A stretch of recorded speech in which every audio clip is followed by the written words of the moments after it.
New Zealand کی وزیر اعظم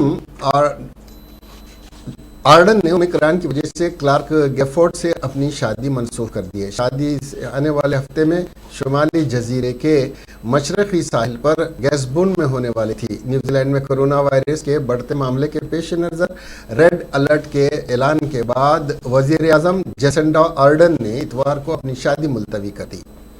ایک اخبار نے اپنی رپورٹ میں محترمہ آرڈن کے حوالے سے کہا کہ اومیکران نے نیوزی لینڈ میں سرحدوں کو توڑ دیا ہے اور کمیونٹی میں پھیلاؤ شروع کر دیا ہے، اس لیے پورے ملک پر اعلیٰ ترین پابندیاں لگائی جائیں گی۔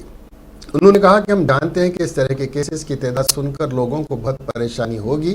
ہم پھیلاؤ کو کم کرنے اور کورونا کیسز کی تعداد کو کم کرنے کی ہر ممکن کوشش کریں گے۔ انہوں نے بتایا کہ نیوزی لینڈ میں اومیکران کے 9 کیسز سامنے آئے ہیں۔ ملک کو اتوار کی آدھی رات کو ریڈ الرٹ کے تحت رکھا جائے گا۔ اس کے ساتھ ہی وزیر اعظم آرڈن نے اومیکران کی وجہ سے کلارک گیفورڈ سے اپنی شادی منسوخ کر دی۔ شادی آنے والے ہفتے میں شمالی جزیرے کے مشرقی ساحل پر گیسبون میں ہونے والی تھی۔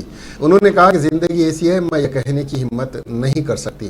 ہزاروں نیوزی لینڈ کے باشندے جنہوں نے وبائی امراض کے سب سے زیادہ تباہ کن اثرات کو محسوس کیا ہے، ان میں سے سب سے زیادہ تکلیف دہ کسی عزیز کے ساتھ نہ رہ پانا ہے، شدید بیمار ہو۔ یہ کسی بھی مصیبت سے زیادہ ہوگا جس کا میں نے کبھی تجربہ کیا ہے۔